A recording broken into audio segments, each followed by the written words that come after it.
Hello students, in this video I am going to analyze one of the CAT 2020 parajumble questions of slot 1. If you have not solved this question, please solve this question before you listen to the explanation. Sentence 1. Relying on narrative structure alone, indigenous significances of 19th century sand folktales are hard to determine. Upon reading this sentence, the first question that comes to your mind is, if by relying on narrative structure alone, significances of 19th century sand folktales are hard to determine, how else can they be determined? Sentence 4 has the answer to this question. Meaning can be elicited and the tales contextualized. This portion relates to the significances of 19th century sand folktales. How can they be determined? By probing beneath the narrative of the verbatim. So, narrative structure alone is not sufficient. By probing beneath the narrative of verbatim, yes, it can be done. You can understand the significances of 19th century sand folktales. As in, meaning can be elicited and the tales contextualized. Which means there is a very strong connection between sentence 1 and sentence 4, as in 4 should follow 1.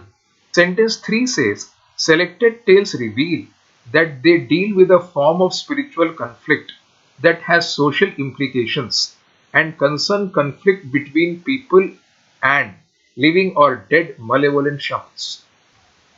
Sentence 3 tells us the interpretation of the tales, the meaning of the tales, the meaning hidden in the tales. 4 tells us meaning can be elicited.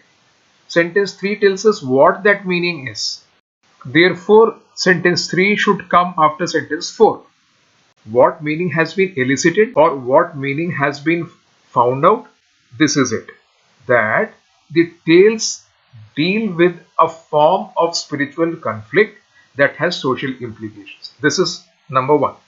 And number 2, they are also related to a conflict between people and malevolent shamans, whether they are living or dead. Who are malevolent shamans? First of all, shamans are people with divine powers, who have supernatural powers, and they have access to the world of good or bad spirits. So malevolent means people who have evil intentions, who have bad intentions. So malevolent shamans are the ones who obviously deal with bad spirits and they do bad things. So basically the sand folk tales are related to the conflict. Number 1, it's a spiritual conflict that has social implications.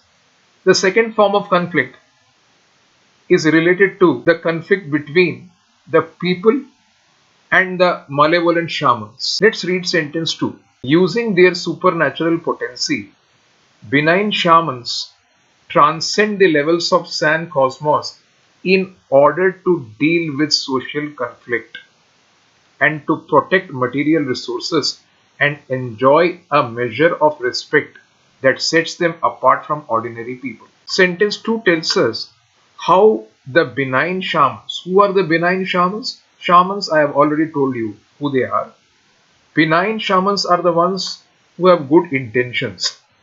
So obviously they will fight against the bad things done by the malevolent shamans. So the benign shamans, in order to deal with social conflict, transcend the level of sand cosmos. So this sentence basically tells us how the benign shamans deal with social conflict. And sentence 3 introduces the idea of social conflict created by the malevolent shamans. Therefore, sentence 2 should come after sentence 3. I hope you have understood this very clearly, right? Finally, to take a snapshot, sentence 1, indigenous significances of 19th century sand folktales, introduces the paragraph because the topic of the paragraph is significances of 19th century sand folktales. All the other sentences talk about this. Sentence 4, as I've already explained to you, connects with sentence 1 through this by probing beneath the narrative of the verbatim.